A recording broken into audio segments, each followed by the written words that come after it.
Real Invisibility Cloak using Artificial Intelligence. Digga, das ist ein Video, da bin ich sehr, sehr, sehr gespannt drauf. Wir haben ja auch schon mal, also für die Leute, die es nicht wissen, ein Unsichtbarkeitsschild gebaut, wo wir auch so Licht so gebrochen haben, dass man quasi die Person hinter dem Schild nicht sehen konnte. Hier dieses Video. Und deswegen bin ich sehr, sehr gespannt, wie JLaser Video an das ganze Thema rangeht. Der Typ baut ja eh komplett abgedrehte Sachen und viele bei uns waren auch ultra für in den Kommentaren, warum wir nicht einfach diesen Harry Potter Unsichtbarkeitsumhang gebaut haben. Real Talk ist halt einfach, dass wir uns nicht, also uns ist nicht eingefallen, wie man den Ansatz, den wir gewählt haben, mit diesem Lichtbrechen auf quasi Kleidung übertragen könnte.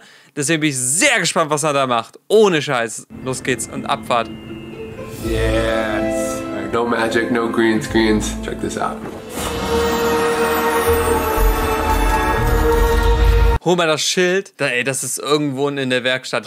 Alright, let's get into this. You comment the ideas, I make them. That's how this works. So in the last video, we did some real mind-controlled Dr. Octopus arms. Which, by the way, just go watch that video if you haven't yet. It's a good one. So if we look at the top comment on that video, which, by the way, you should go watch, with some real Falcon wings. I've also been seeing Big Hero 6 microbots. So I hear you guys, both those projects are in the works. But das werden auch both those projects are extremely hard to do. Like, I want them to be the best they can. If we're gonna make Falcon wings, like, you know, we're gonna actually try and fly with them. So they're just gonna take a little bit more time. Definitely. Ey, wenn der Flügel baut, mit der er fliegen kann, dann bin ich komplett raus an der Stelle. It's gonna be great. So in the meantime, I was going back through like all my older videos, and I kept seeing invisibility. But how can you see it if it's invisible? Ah, good one. No, but I've always been fascinated with that idea. What if you could actually turn invisible? You could, yeah, I'm gonna be honest, guys. We'd all do some weird stuff if we were invisible. So let's skip the what and move to the how. But first, if we could get a couple more project ideas down in the description, that'd really help me out. Some might take longer than others, so it's really good to get like a couple ideas. So when I think of invisibility, my mind immediately goes to Harry Potter's invisibility cloak. You guys, ich glaube, das ist auch so, jeder kennt know diese that cloak Szene. that he puts on. Und jeder wollte so ein Ding haben. To, like, spy on Kostenlos Bus fahren, wenn man unsichtbar ist. Chat, das ist eine sehr, sehr smarte Snape Idee. And stuff. Basically, anything under the cloak becomes perfectly invisible. You also got stuff like Miles Morales' Spider-Man suit. Doctor Strange, I think, can go invisible. Invisible Woman? Ah, the name guy's kind of slacked on that one, though. But yeah, invisibility is everywhere and nowhere. Oh, come on. You didn't even see that one coming. All right, so how are we actually gonna make this real? Well, the easiest option, just take this fucking thing, wrap it around yourself, click a few buttons, and boom, you're invisible. Obviously though, in the real world, doesn't look quite as cool. For those who don't know how this works, basically I just took a still image of the background, and then we use software to key out all of this color and replace it with that still image. Actually, when doing research, I got a lot of this type of stuff. So a good way to tell if this is real or not is to check if the camera is static. And if it looks too good to be true, it probably is. Because as soon as you move the camera to... Die Sache ist, du kannst die Kamera dabei bewegen. Das funktioniert auch so ein bisschen komplizierter. Also das Beste, was ich gesehen habe von Real Life Invisibility, waren halt diese Invisibility-Schilder, die wir halt auch quasi danach gebaut haben. Ich bin echt gespannt, was er macht, weil das ist echt ein wirklich schwieriges Thema. A new perspective.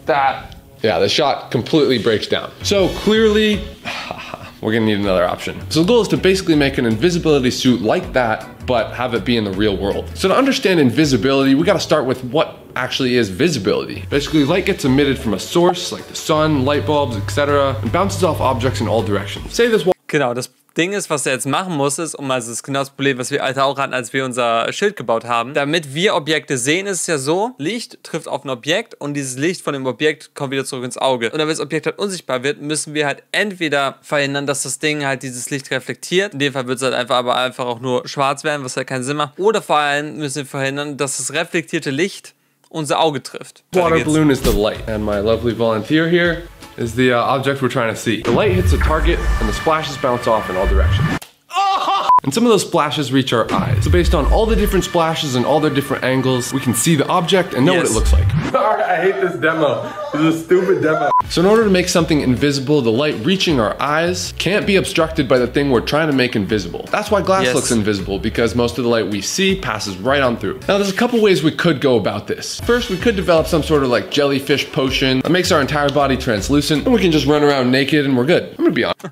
Imagine einfach komplett den Körper durchsichtig machen. So that doesn't sound like the best idea. We'll call that plan B and maybe move on to something like bending light. If we can somehow bend the light around us. Das ist das, was wir gemacht haben. Quasi, wir haben das Licht so gebogen, dass es nicht den Menschen hinter dem Schild getroffen hat. Create the illusion of invisibility. Ja. And this seems to be like the most common method I've found. Das haben wir auch gemacht. And it actually already exists in small scale. The Rochester cloak is a perfect example of this. Multiple lenses are used to bend light around a subject. First lens focuses incoming light down to a point, just like a magnifying glass. After it reaches that point, the light then re-expands where another lens redirects that light back to the original path, and now you have a region of invisibility. This method looks super cool and works pretty well, but only from one angle. If you move slightly off axis or look at it from the side or anywhere except right down the middle, the illusion completely goes away. So another type of invisibility lens that you've probably already seen before is this thing right here called a lenticular lens. Das ist genau das, was wir benutzt haben. I look invisible. Its invisibility properties were first debuted a couple years back, actually researched for military technology, and they called it quantum stealth. Let me just appreciate that name for a second. So cool, like take notes, invisible girl. Well, it sounds super cool until you find out it's the exact same stuff as those 3D holograms you used to have. Same exact thing, just without the picture on the back. Then every YouTuber and their mother goes clickbait's invisibility shield. It's on the bandwagon. Hey, no front, Bruder. Gets millions of views, all just for a plastic sheet. Ich fühle mich hart gefrontet. A little salty, dude. Ich fühle mich hart gefrontet. But I'm a little salty about this. This could have been it.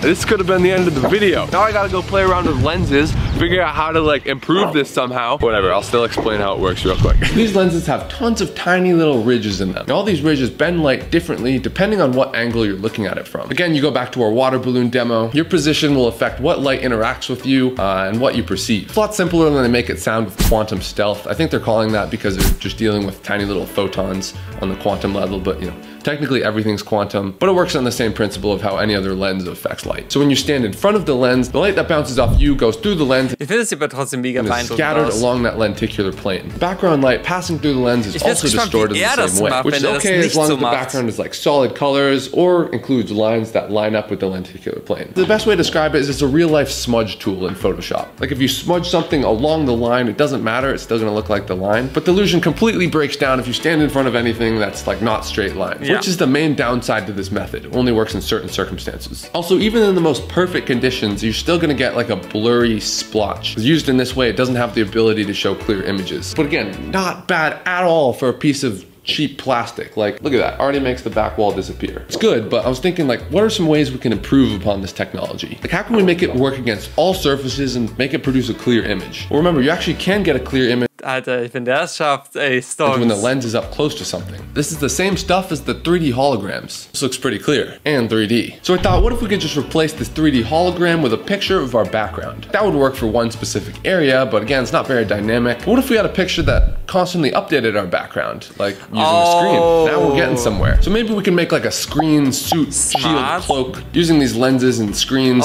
perfectly blend us into any surrounding. Sounds awesome, but immediately tons of problems with this idea. One of the main issues that we need to solve is the perspective issue. Kind of like those 3D paintings. From one angle, it looks fine, but as soon as you get off a little bit, illusion completely falls apart. Again, this brings up another problem, and that's that we see in 3D. This is really hard for me to demonstrate on camera because it's a 2D video, but in the real world, it's super apparent. I guess the best way I can show you this is if you close one eye and just look at stuff, your hand and everything else around you. Notice how everything flattens down and it becomes a bit harder to tell how far away everything is. You still can kind of estimate the depth because your brain Ich merke nicht so einen Unterschied, oder bin ich dumm? Brain is really good at, picking up visual cues, but just notice how everything flattens. So in order to truly get the cloak perfect, we not only need to solve the perspective issue, but also the 3D issue, which makes everything even harder. But again, these lenticular lenses can help. Remember, they have the ability to project light from different angles, which allows them to either show multiple pictures, depending on which angle you're looking at, or they can show one picture in 3D, both of which can be useful to us. Because remember, those are actually the two problems we're trying to solve, trying to make it look 3D, and also trying to show multiple images to multiple angles. But the catch is they can only do one of those things. So we need to figure out another way to do the other one. So I think I've got a way to do this, and it should make a really convincing cloak for one person. Ich bin hyped, Leute. We can use the lenticular sheet for its 3D effect. We project two stereoscopic images, one for the left eye and one for the right eye, cut them into strips. Bisschen so wie die 3D-Glasses im Kino. And splice them together. That way the lenticular lens will show one perspective to one eye and one perspective to the other. So that's how we'll get our 3D image. Then we can use some AI and computer vision to to detect the person, project the correct perspective. This is what's known as the parallax effect, and it just might work. Like, you can actually get apps on your phone that do this. Text your face and adjust your perspective accordingly, so it appears like your phone is a deep void. So what if we just replace the void with a convincing background? Should look like the phone's see-through. I'm gonna tackle this one step at a time though. So let's first work on like the AI and computer vision and projecting the right perspective. Then we'll double the cameras, splice the images so we get that 3D effect.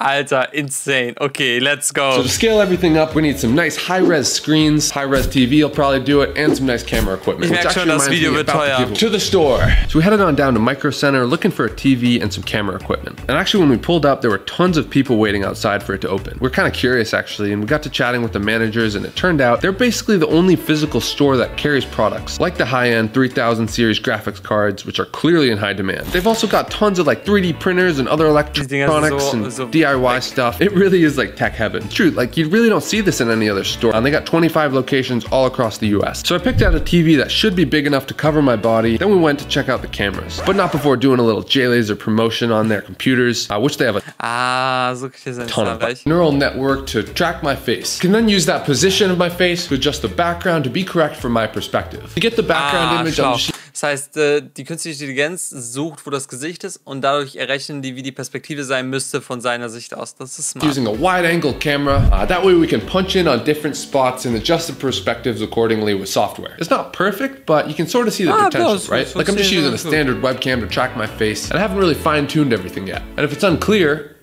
we're basically trying to turn my laptop screen invisible and make it look like glass. So that way anything in between the laptop screen and the camera on the other side will be invisible. You might think this is sort of similar to just holding up your phone with the camera open and like scaling everything right so you see the perspective. Keep in mind, the laptop's stationary. I'm the one moving around, not the camera. Like if you moved around the camera, you could potentially sort of get that effect, but no, the software is doing all the work here. So that's pretty neat. So a little bit more coding, I was able to add in depth tracking too. Just a simple implementation. Basically it takes the size of your face, tries to figure out how far away you are from the camera. No matter if you move the computer or yourself, das ist schon smart. Or both together, can now read your perspective in comparison to the computer and project the correct image onto the screen. Again, I still don't have it dialed in that well yet, but again, you can see the potential. Like when someone walks behind the screen, it looks kind of convincing, but if they were between the camera and the screen, it would look invisible. But again, there is a lot of lag. Things aren't matched up correctly, so it still needs to be optimized a little bit more. Now, I'm gonna be honest, guys, I'm not a programmer. I'd say my programming knowledge is on par with like my driver's ed mentality. Just do the bare minimum and try not to kill anyone. So to help out, I talked to an expert in the world of computer vision and augmented reality. He runs a YouTube channel called Augmented Startups, which would be your first place to check out if you're interested in this sort of computer vision AI. Currently working on a fully autonomous computer vision drone, so very cool stuff. So after some talking, we settled on using some specialized Bei sowas ist immer schlau, sich Experten zu holen. AI computer vision hardware that should give us a more accurate and faster track. We then actually played around with some 3D room scans, because before we're just using basically a flat image, but when we add a 3D model, it definitely adds another layer of realism to it. Like it kind of looks like we opened up a portal to a new world. Unfortunately, this method isn't very dynamic because it requires you to have a super high resolution 3D room scan of wherever you are. In terms of like dynamic invisibility and being able to go places and just be invisible, I think we're probably gonna have to stick to the camera method.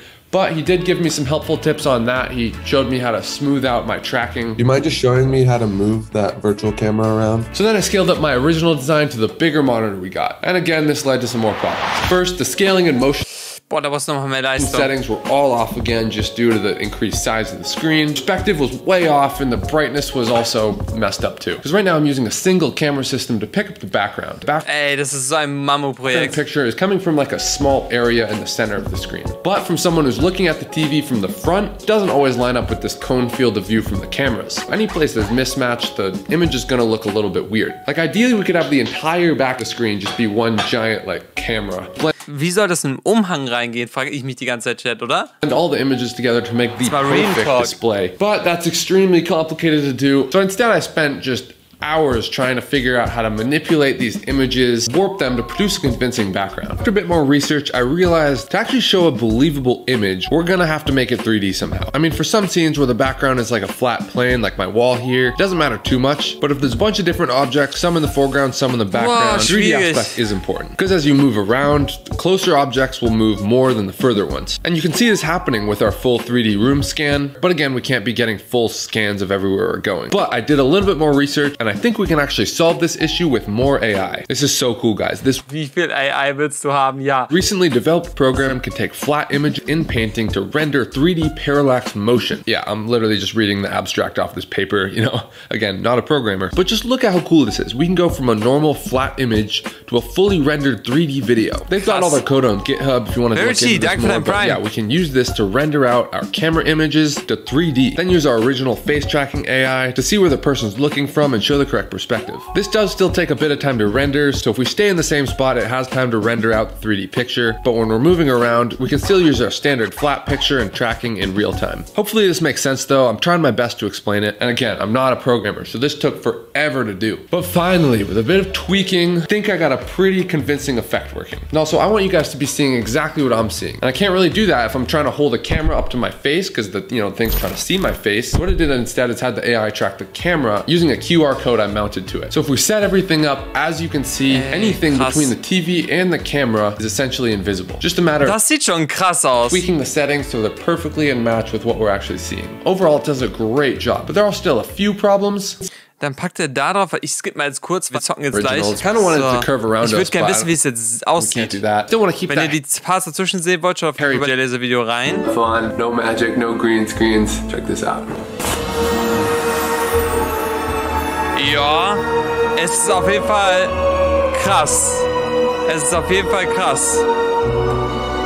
Yo, also das ist echt nochmal deutlich krasser als unseres, muss man sagen. As you can see, it's kind of convincing. Found it works best though with slow movements and like medium lighting conditions. Because if it's too bright, the screen just gets washed out. And if we like rush too fast and it's too jerky, the tracking program can't really keep up and the image lags a little bit. But when it does work, ooh, it's super cool. Come on, tell me that's not. Sehr, sehr, sehr cool. Ich find's schon stärker als meins.